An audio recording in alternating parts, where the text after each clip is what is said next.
Halo, perkenalkan kami CPNS BPPT 2021 Angkatan 8 Kelompok A yang terdiri dari Nafisa Tunisfah, Intan Mahia, Wahyu Triutami, Rista Siti Mawardi, dan Dea Amelia Rianjani akan menganalisis kasus mengenai korupsi dana bansos COVID-19. Tahap-tahap yang kami lakukan dalam menganalisis kasus ini dimulai dari identifikasi masalah, analisis penyebab masalah, kaitan kasus dengan nilai aneka, dan yang terakhir adalah solusi penerapan nilai aneka. Dan berikut ini akan disajikan cuplikan mengenai korupsi bansos COVID-19 yang menjerat mantan Menteri Sosial Juliari Batubara. Dini hari pada tanggal 5 Desember 2020 ini ada sejumlah barang bukti yang sudah diamankan, yakni uang senilai 14,5 miliar rupiah. Dan tentunya ini ada dalam beberapa pecahan mata uang, ada dalam rupiah, kemudian juga dolar Amerika dan juga dolar Singapura. Total ini ada 14,5 miliar rupiah yang kemudian dipecah juga dalam 7 koper, 3 ransel dan juga ada beberapa dalam amplop-amplop kecil. Kalau kita berbicara terkait uang yang kemudian ditemukan dalam operasi tangkap tangan, ini sebetulnya terkait dengan adanya dugaan suap bantuan sosial terkait dengan penanganan COVID-19 dari bulan Mei sampai dengan bulan September. Sudah ada 2 periode. Kami sempat mendapatkan informasi dari pihak KPK bahwa menyebutkan dalam konferensi pers ada beberapa fee yang kemudian diduga ini diterima oleh Menteri Sosial Republik Indonesia Juliari Peter Batubara. Dari video ini dikemukakan bahwa Sabtu 5 Desember 2020 ditemukan dan diamankan barang bukti terkait dugaan suap bansos COVID-19 dari bulan Mei hingga September 2020 berupa uang senilai 14,5 miliar rupiah dengan berbagai pecahan mata uang dan disembunyikan di berbagai koper. Selanjutnya kita coba lihat video wawancara Juliari 2 tahun yang lalu. Yang paling efektif itu adalah diri kita sendiri. Tidak ada orang yang bisa mengendalikan diri kita selain diri kita sendiri. Jadi saya pendekatannya nggak terlalu yang sistem ilmiah gitu. Hidup pusing mas ini. Ingetin aja, kamu jangan lupa kalau kamu nafkah korupsi, kasihan anak istri, kasihan anak suamimu. Mereka pasti keluar malu.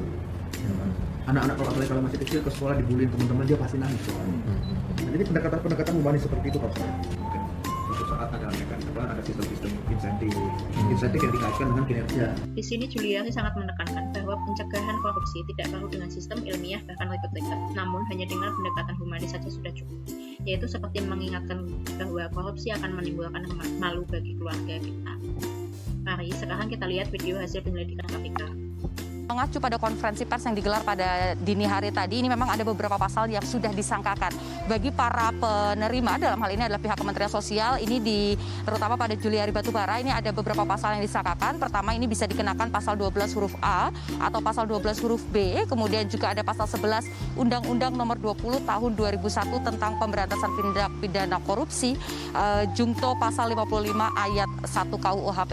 Ini terkait dengan penyelenggara negara yang kemudian menerima janji ataupun janji jabatan ataupun hadiah dan ini bertentangan dengan kewajiban yang seharusnya. Jika kemudian dikenakan dengan beberapa pasal yang di atas, ini memang hukuman maksimalnya adalah seumur hidup dan minimalnya 4 tahun. Tetapi tadi pada saat sesi tanya jawab, Ketua KPK Firly Bahuri ini menyampaikan bahwa tidak hanya pasal-pasal itu saja yang kemudian bisa disangkakan kepada para tersangka, tetapi juga bisa disangkakan hukuman terberat, yaitu hukuman mati. Juliari dan para penggelap dana lainnya akan dikenakan pasal 12A, pasal 12B, pasal 11 UU nomor 20, Jungto pasal 55 ayat 1 KUHP dengan hukuman 4 tahun hingga hukuman mati. Karena jika korupsi dilakukan di saat reses nasional, maka dapat dijatuhkan sampai dengan hukuman mati. Untuk mengetahui penyebab-penyebab yang terjadi pada kasus korupsi dana bansos COVID-19, kami menganalisis penyebabnya menggunakan diagram fishbone. Terdiri dari faktor individu, lingkungan, organisasi, dan kebijakan. Dimulai dari faktor individu yang seseorang bisa melakukan tindak pidana korupsi dikarenakan adanya sikap serakah. Sikap serakah ini yang menyebabkan seseorang berambisi untuk mendapatkan yang lebih dan yang lebih lagi. Selanjutnya karena kurangnya akhlak dan moral. Karena kurangnya akhlak dan moral membuat seseorang tidak takut berbuat dosa. Sebenarnya karena adanya gaya hidup konsumtif. Dengan gaya hidup konsumtif membuat dia ingin mendapatkan penghasilan yang lebih dari seharusnya. Selanjutnya dari segi organisasi, seseorang bisa melakukan korupsi karena tidak diterapkannya zona integritas di unit kerja tersebut. Dan selanjutnya karena kurangnya jiwa kepemimpinan dan kurangnya pengawasan APIP atau aparat pengawas intern pemerintah. Pada aspek lingkungan bisa terjadi korupsi karena adanya peluang. Dengan adanya peluang ini maka seseorang dapat menyalahgunakan kekuasaannya. Selanjutnya bisa terjadi karena adanya dorongan keluarga. Dorongan keluarga terjadi karena adanya desakan ekonomi karena kebutuhannya yang tinggi. Kebutuhan yang tinggi ini karena gaya hidupnya juga yang tinggi, sehingga dari faktor keluarga ini menyebabkan dia berambisi untuk mendapatkan penghasilan yang lebih besar lagi. Terus saja karena adanya kepentingan politik oleh desakan politik sehingga dia melakukan korupsi. Pada faktor selanjutnya karena kebijakan, bisa terjadi korupsi karena kebijakan hukuman yang tidak sepadan antara pelaku koruptor dan kejahatan lainnya. Dan sejauh ini kebanyakan pelaku koruptor yang menghabiskan kerugian negara bertriliun-triliun hanya diberikan hukuman yang tidak sepadan. Dan selanjutnya dari faktor kebijakan adanya penyelewengan kebijakan. Dari analisis diagram Fishbone ini didapatkan gaya hidup konsumtif muncul di dua faktor, yaitu di faktor individu dan di lingkungan, sehingga kami dapat menyimpulkan bahwa akar masalah dari korupsi dana bansos ini adalah gaya hidup yang konsumtif. Nilai aneka kasus korupsi dana bansos COVID-19. Akuntabilitas. Nilai-nilai akuntabilitas yang dilanggar, yang pertama ada tanggung jawab, di mana tidak bertanggung jawabnya terhadap amanah yang sudah diberikan. Yang kedua, kepemimpinan, yaitu sebagai pemimpin di Kementerian Sosial tidak bisa menjadi contoh yang baik bagi bawahannya. Yang ketiga, ada transparansi, di mana program bantuan sosial tidak dikemukakan secara transparan kepada rakyat. Yang keempat, ada kepercayaan, sebagai ASN yang tidak dapat dipercaya dalam menjalankan fungsi ASN. Yang kelima, ada konsistensi, yaitu tidak konsistennya antara perkataan dan perbuatan yang dilakukan. Nasionalisme, pelanggaran pada nilai-nilai nasionalisme. Yang pertama, suka menolong, yaitu menolong rakyat yang sedang kesusahan terdampak COVID-19. Yang kedua, rela berkorban, yaitu tidak rela berkorban untuk menolong dan melindungi rakyat dengan mengambil uang rakyat. Yang ketiga, cinta tanah air, yaitu tidak mencerminkannya tindakan cinta tanah air, karena korupsi merupakan perbuatan yang merusak lingkungan. Yang keempat, tidak memaksakan kehendak, yaitu memaksakan kehendak untuk memperkaya diri hanya untuk mengikuti nafsu. Yang kelima, gotong royong, yaitu tidak ikut serta gotong royong membantu rakyat yang terdampak COVID-19. Etika publik. Nilai-nilai etika publik yang dilanggar yaitu yang pertama ada integritas. Integritas yaitu tidak memiliki integritas diri terbukti dengan tidak konsistennya tindakan yang dilakukan dengan perkataannya. Yang kedua, bertanggung jawab, yaitu tidak bertanggung jawab menjalankan fungsi ASN. Yang ketiga, tulus, yaitu tidak tulusnya mengabdi pada negeri. Ada tujuan lain sebagai pejabat pemerintah. Yang keempat, konflik kepentingan, yaitu adanya kepentingan terkait pemilihan pihak swasta yang akan menangani program bantuan COVID-19. Yang kelima, ada penyalahgunaan kekuasaan, yaitu menggunakan kekuasaan yang dimiliki untuk mendapatkan atau mencari keuntungan pribadi. Komitmen mutu, nilai-nilai yang dilanggar pada komitmen mutu yaitu yang pertama ada mutu yaitu tidak melalui prosedur yang sesuai dengan standar mutu, tidak efisien dan efektif karena adanya pemotongan dana bansos disebabkan korupsi dan ditundanya pemberian bansos. Kedua, efektivitas yaitu penyaluran bantuan terlalu rumit atau banyak penyalur. Yang ketiga, perbaikan berkelanjutan, yaitu tidak melakukan perbaikan ketika tahun lalu Menteri Sosial juga terjerat korupsi. Selanjutnya yang terakhir yaitu anti korupsi. Nilai-nilai yang dilanggar pada anti korupsi yang pertama ada sederhana, yaitu gaya hidup mewah dan konsumtif. Yang kedua ada peduli, yaitu tidak peduli rakyat, hidup di atas kesengsaraan rakyat.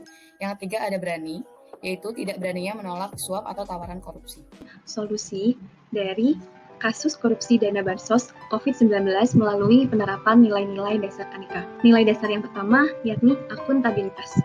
Melalui nilai dasar akuntabilitas, kami merekomendasikan solusi berupa 1. Penerapan zona integritas di lingkungan kerja. Lalu yang selanjutnya, meminta semua pegawai membuat fakta integritas individu. Dan yang terakhir, menerapkan transparansi terkait semua kegiatan yang dilakukan di instansi kerja kita masing-masing. Melalui nilai dasar akuntabilitas, tentunya akan tercipta wilayah bebas korupsi di unit kerja kita masing-masing. Nilai dasar yang kedua, yakni nilai dasar nasionalisme. Solusi yang kami berikan melalui penerapan nilai dasar nasionalisme yakni berupa yang pertama, mengadakan kegiatan yang bersifat religius secara rutin demi memupuk rasa takut untuk melakukan tindakan yang tidak terpuji seperti korupsi. Yang selanjutnya, melakukan kegiatan yang bersifat kemasyarakatan, seperti halnya bakti sosial dan lain-lain. Dan yang terakhir, rutin melaksanakan upacara atau apel pagi dengan mengumandangkan lagu kebangsaan dan membacakan nilai-nilai dasar Pancasila. Melalui nilai dasar nasionalisme, tentunya akan menciptakan pribadi yang menerapkan nilai Pancasila dalam kehidupannya sehari-hari. Selanjutnya, yakni nilai dasar etika. Solusi yang kami berikan yakni menjalankan tugas dan wewenang dengan baik, benar, serta tepat sesuai dengan jabatan yang dimiliki. Selanjutnya, mengedepankan nilai etika serta moral dalam menjalankan tugas pemerintahan. Dan yang terakhir, membentuk sistem birokrasi yang profesional dan berorientasi pada kepuasan publik. Melalui nilai dasar etika publik, tentunya akan menghasilkan pribadi yang memiliki etika serta akhlak dalam menjalankan pelayanan publik. Nilai dasar yang keempat, yakni komitmen mutu. Solusi dari penerapan nilai komitmen mutu yang kami berikan, yakni menerapkan sistem manajemen mutu yang sesuai dengan standar. Selanjutnya, memaksimalkan fungsi sistem pengawasan terkait penyaluran bantuan sosial. Dan pengawasan kinerja di lingkungan kerja kita masing-masing. Dan yang selanjutnya, melaksanakan monitoring evaluasi secara berkala dan melakukan perbaikan yang berkelanjutan. Melalui nilai dasar komitmen mutu, tentunya akan menciptakan SDM yang memiliki jiwa komitmen mutu. Nah, yang terakhir nih, nilai dasar anti korupsi. Solusi dari penerapan nilai dasar anti korupsi yang pertama adalah tidak memaksakan gaya hidup mewah. Yang dalam artinya, kita harus senantiasa menerapkan konsep nilai hidup yang sederhana. Yang selanjutnya, memberanikan diri untuk mengatakan tidak jika ada tawaran, suap, atau korupsi. Yang terakhir, sering melihat rakyat kecil agar kita memiliki jiwa atau rasa bersyukur atas apa yang kita miliki. Melalui nilai dasar korupsi, tentunya akan menciptakan sumber daya manusia dan lembaga yang menjunjung tinggi jiwa anti korupsi.